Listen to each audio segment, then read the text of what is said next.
Welcome back to the channel. Shout out to the Might Be Risky podcast. They had a conversation about body count, and every single time we have a conversation about body count with Western women, and in particular Black women, the responses get really confusing and complex and vague. First, the conversation started off somewhat honest, and the women were sort of leaning into accountability, it seemed like. And then out of nowhere, the women got triggered, things went left, who they are currently today. And I just think that it's a very unhealthy thing to do. Men know not to do this in the dating market, but for some reason, this logic evades women. Hit the subscribe button, also with the notification bell. Let's not waste 1 minute. As obviously, as we all age, we need to treat our bodies much better. And I wish I would have had that frame of mind when I was younger. And I agree with how they used to say, youth is wasted on the young. Health. Love, how do you value your body? It's everything to me because you only get one. Okay. Health and wellness is of the utmost to me now. As obviously, as we all age, we need to treat our bodies much better. And I wish I would have had that frame of mind when I was younger. And I agree with how they used to say, youth is wasted on the young, because you don't think about that kind of stuff when you're young. But my body is everything. And I try to use it as a well-oiled machine. I make sure I drink my water. I make sure I nourish it with what's needed for it to function at its most optimal level. So it's everything. And so I treat it as a sacred temple. Make sure what I put in it is good and nourishing.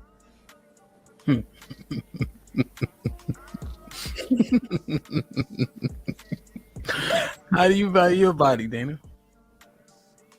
Don't laugh like that and then come to me. I just heard something in that answer. No, that's fine. But I don't think I've ever valued my body. If I can be very, very, very honest with you, I have always had body issues from the time I hit puberty to now. I'm 38 years old. I've always had body image issues. Okay. And so I don't value my body. I value the quality of my body and the things that, like the longevity of my body. So I value the things that I put into my body so that it can last. But my body image, I don't value. Yeah. Yeah. Okay. Yana, what you think? How much is your body worth to you? I feel like you keep rephrasing the question. Mm-hmm. But my body is priceless.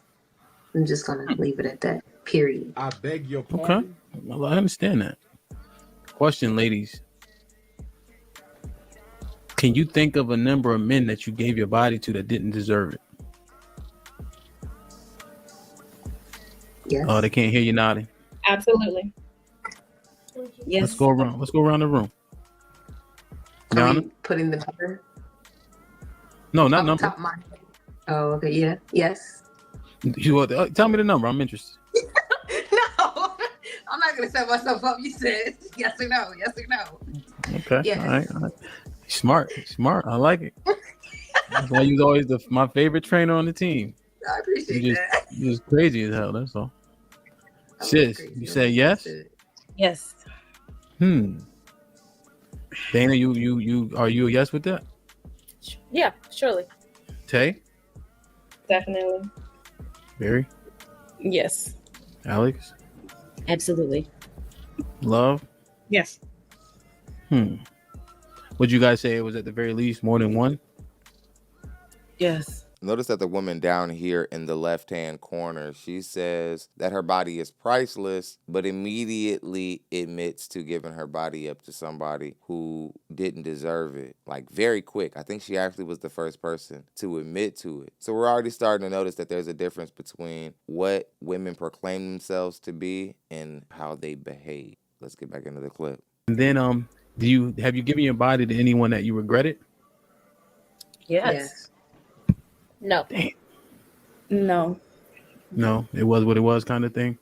Yeah. Not regret, like you reflect on like I don't want to make it seem like regret like in one way, but like maybe if you could take that back, you would type shit. My answer is yes to that. Yeah. Yes. Yeah. All right, so I know regret can be that far, but there's, you know what I mean? There's an in between there with that wasn't worth it. Why did I do it? That nigga don't want me, etc. I don't want him. Right? Right. Mhm. Love those said, people just- okay, y'all keep walking with me now. Stay, keep up. Love said something that was key. I make sure I monitor what goes in my body. I would venture that dicks go inside of you. Yes. So you're thinking about this, right? You're thinking about this. You guys say your bodies are invaluable, right? The value of them is you can't measure it. Okay. Yeah. Now we just uncovered the fact that there's bodies we regret, people we initially never slept with, etc., etc. Mm-hmm. What goes into our body is very important. You guys agree? Yes. Mm-hmm. No. So now I'm gonna ask you a question again. How much do you value your body? I'll repeat what I said earlier. I value No, a lot. then don't go if it's the same thing. Can I say something? You're asking the Hold us on. to. Here's what I'm at now. Here's Right, one 'cause thing you that I asked want to. me, what is my body Hold on, worth y'all. to Hold me? on. I know I asked you different questions, right? But here's what the thing is: the other ladies are listening, are also answering, and it's okay if you subscribe to one of their answers. It's okay. I asked a few different questions in a bunch of different ways just to understand, right? Because a lot of times on the panel, one lady will start windmilling, everybody gonna windmill with her. So now let's not try to break down each other's answers, because I think all y'all answered honestly initially. But have you thought about this though before? Your body is invaluable, right? You can't measure the value. That's what the majority of you guys said in some way, shape, or form. And then you gave it to people that seemingly didn't deserve it. So now if you answer that question again, considering those factors, considering health and all those other things, how much do you actually value your body? And here's the thing. You guys are brave enough to be up here. But there's plenty of women in the chat. It's going to be 8,000 people to watch this. And when you guys are answering, it ain't just you. You feel me? You answering for a lot of other people. You know, I usually say that, like, I represent all the women in the world. But the truth is, who actually had this type of conversation before? Y'all haven't. Y'all thought we was going to talk about corny shit like body shaming. When niggas know they love ass with the dimples in it. And the kangaroo pouch is okay, especially if you had a kid. So niggas, I mean, come on. And then 70% of us overweight. 40% of us is obese too. So that's the pot calling the cat. We don't need to get in that corny shit, right? Hold on, wait a second, Ham. It's not corny for men to want fit women. I'm a believer that in these conversations, you should never throw a dog a bone.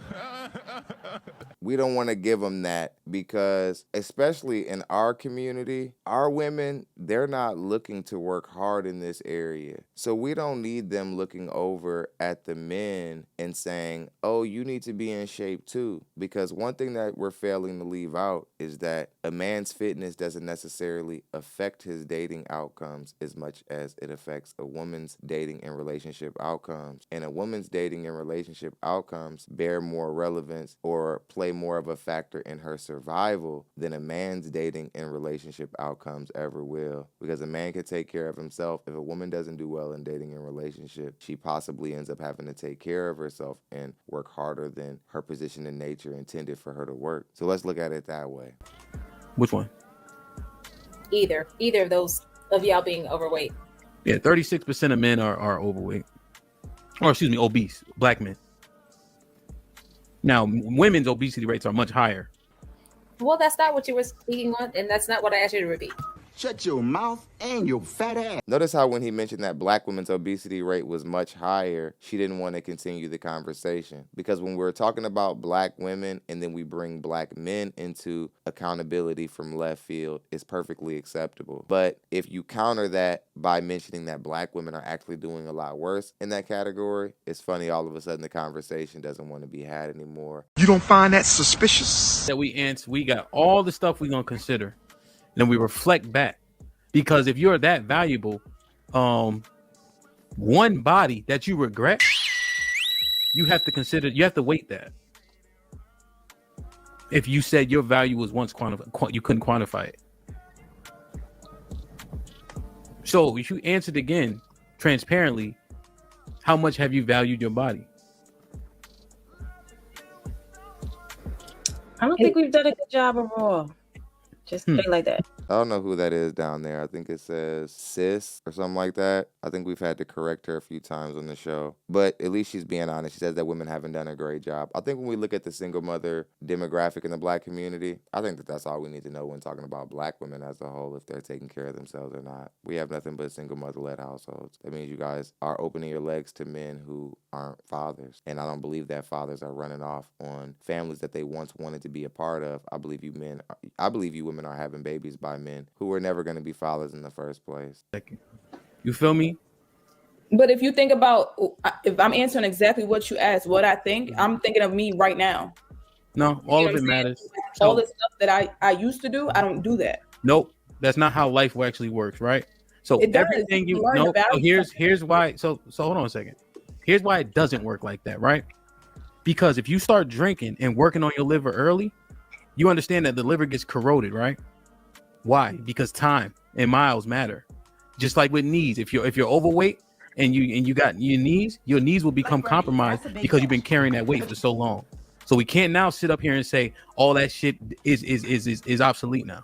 But at some point, if you fix it, if you start to diet, them knees is gonna be fine. Shawty, once you lose the weight, what you did to your knees is still what happened to your knees.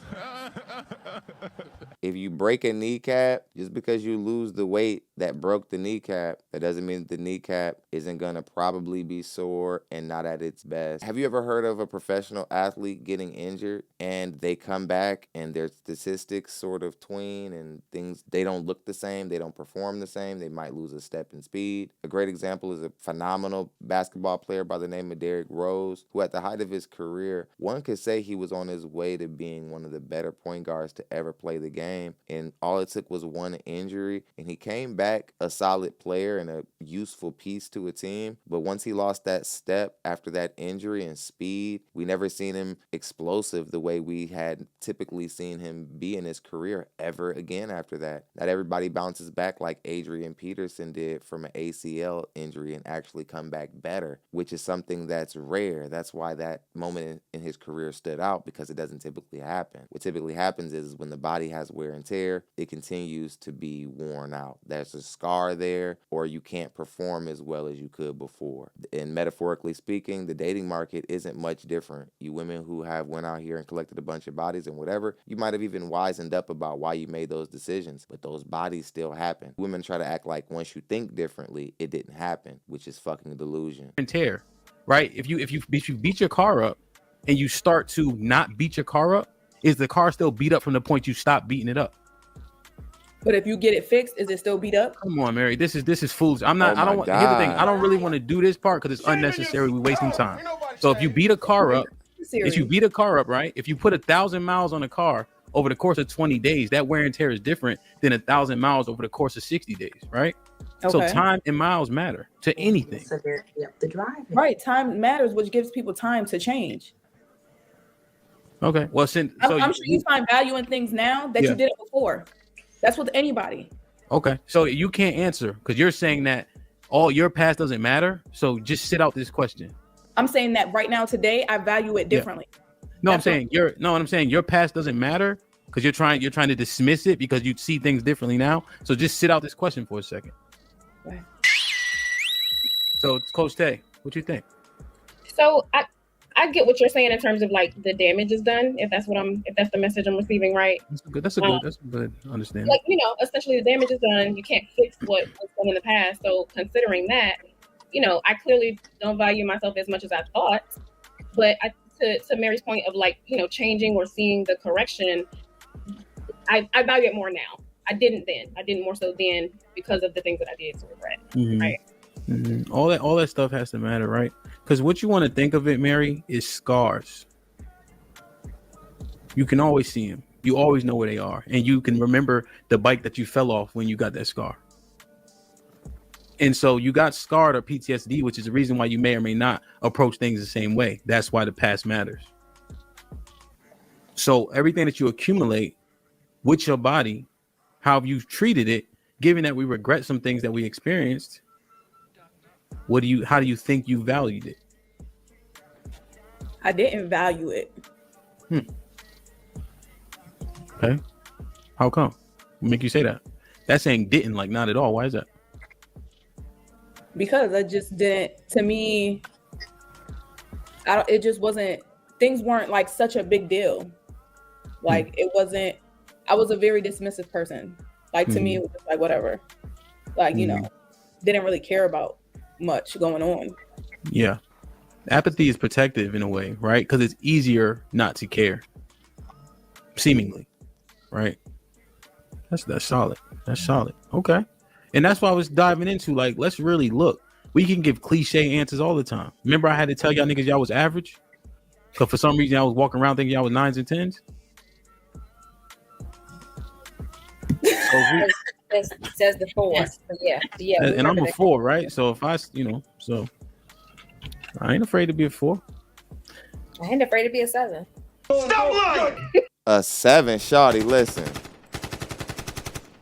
They go says the 4, and he says, I'm okay with being a 4. Men typically are okay with where they're ranked in the dating market. You said you're a 7, and see, shawty, that's a lie. That's not even true. You're actually not a 7. The issue is, if you women lived in a world where you had to be real with yourself and where you were all real and honest with each other, you would know that your rating is closer to a 5 or a 4, like old boy was rating himself, which probably is too modest of a rating. I think that there are far more symmetrically challenged men who could hold down that 4 position, and he might not even be ranked that low, but he still was okay with giving himself that ranking. But if he would have called you a 4, you probably would have lost it. You probably would have never came back to the show. He said you guys weren't 10s, so that probably offended you also. But if he would have told you what your real ranking is and not pushed back against your absurd rating of a 7, you're crazy, lady. You're not a 7. There are finer women on this panel right now than you, and who aren't overweight. Like Bernice. That's a big bitch. Who can't even call themselves a 7. So what do you think your rating is? You ain't a 4 and single. Touche. So, and my wife got me beat by a little bit, so I guess I'm doing better than. Exactly. Men don't have to be the attractive person in the relationship. Women do. Y'all don't need to be worried about our weight, our ranking, because we're not using our beauty to leverage anything in the dating market or to gain anything in the dating market. So you women need to be worried about how y'all look, how fit you are, how much makeup you wear or don't wear, depending on what that man wants. You need to be worried about those things. Not worrying about how much of a pretty boy your man is, because that's not what our dating market currency is. Let's get back into it. Yeah, she brought up the average, Yeah, she brought up the overall. So Yana, how have you valued yourself? I'll say then. I'll still say that I see my body as priceless. I may not have valued it as if it were priceless at a certain point in time, but I don't think that determines my worth. It absolutely does, shawty. Because you did that. You did that. For example, if I have 7 children by 7 different women, you could arguably say that those decisions reflect who I am. Now, if I were to come to you and say, I'm completely changed, those decisions don't reflect who I am today. Even though I didn't value my body then, I value my body a lot differently now. So ignore all those 7 children and the 7 different women you're going to have to deal with year in and year out because of those decisions. Because, I value myself differently now. You probably wouldn't do that. And that's the point of the whole thing. Let's get back into it. Gave it to something or someone that didn't value it at all.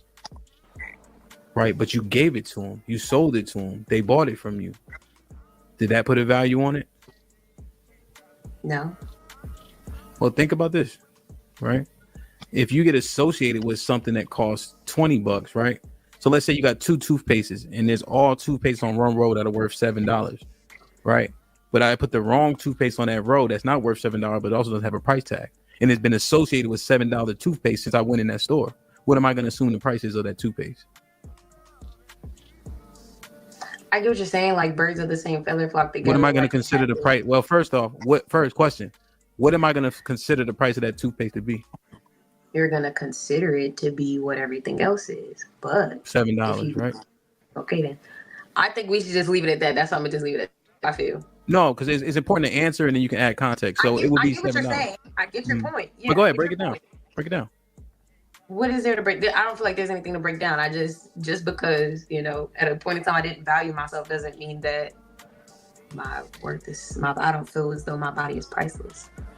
At that point in time, I just wasn't operating in that mindset. If we accept this logic, then the women who actually are responsible and actually find a way to not end up with a whole roster of men on their belt before they get to a good man, what value do they have? See, I don't think you women have noticed that you're taking something from the women who actually chose to make good decisions. And do they not get anything? Because if you women who have decided to be 304s and now you resurrect yourself and now it's a new day and you're a new person, if you get the same score as a woman who's a virgin or only has one or two bodies because you just because your belief system changed about who you are, is that fair to the women who made the good decisions? Get back into the clip. But, Okay.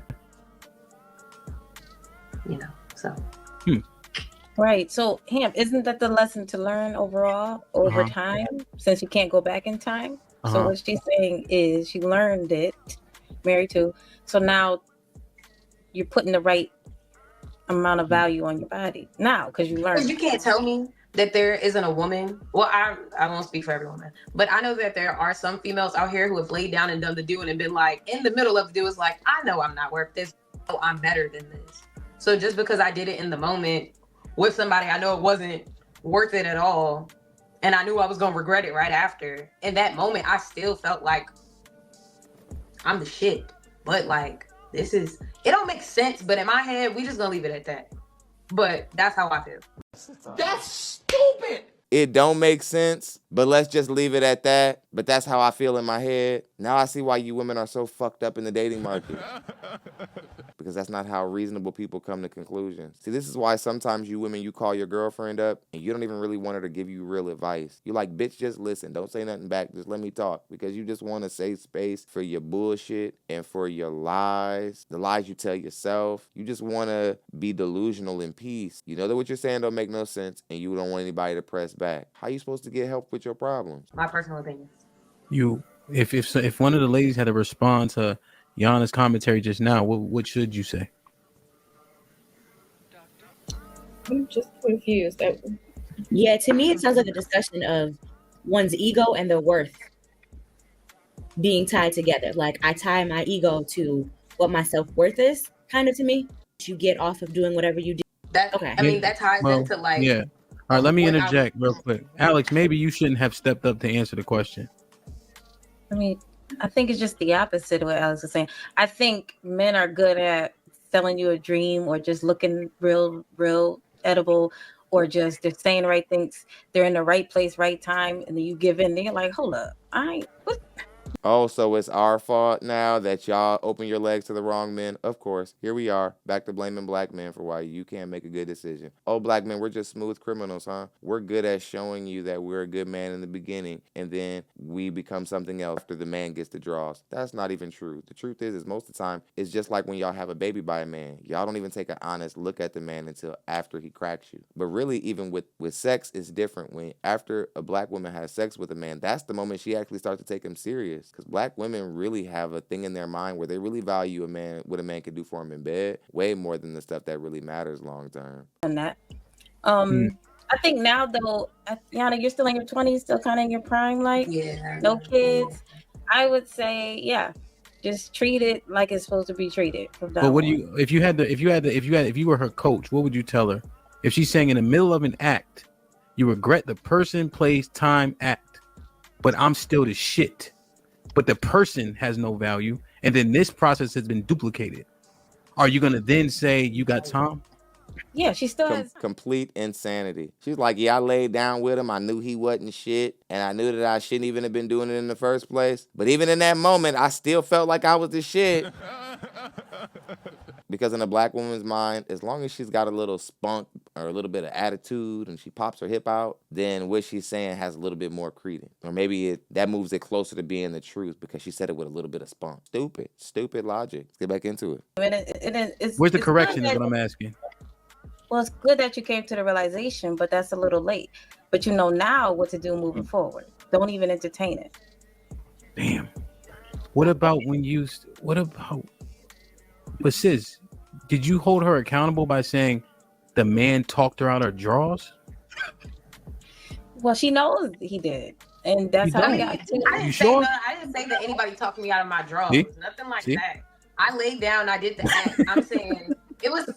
That's why I just said, why couldn't you just leave me alone? Why couldn't you just leave me in my confusion statement and like, cool? So You wait, know what I'm saying? Why couldn't he just leave you alone? He couldn't just leave you alone because he's trying to actually help you. And I want y'all to pay attention to what she did right there, because that well encapsulates how Black women think about solving their problems, or it well explains their process of figuring out their problem. They don't mind staying in a state of confusion or holding belief systems that don't even make sense to themselves, and they don't want to deal with pushback. That's why they don't like platforms like this. That's why they gave Mr. Samuels a hard time. Other platforms who try to critique them, they call women pick-me's who try to critique them, because a lot of our women like being delusional. A lot of our women like creating their belief systems on the fly about the dating market, even if it hasn't served them at all and they're pushing 30 and are getting ready to be by themselves for the rest of their life probably. They still don't care. So it's interesting stuff when you look at it. I want to know what your take is on it though. Hit the subscribe button, also the notification bell. I'll see you guys on the next one.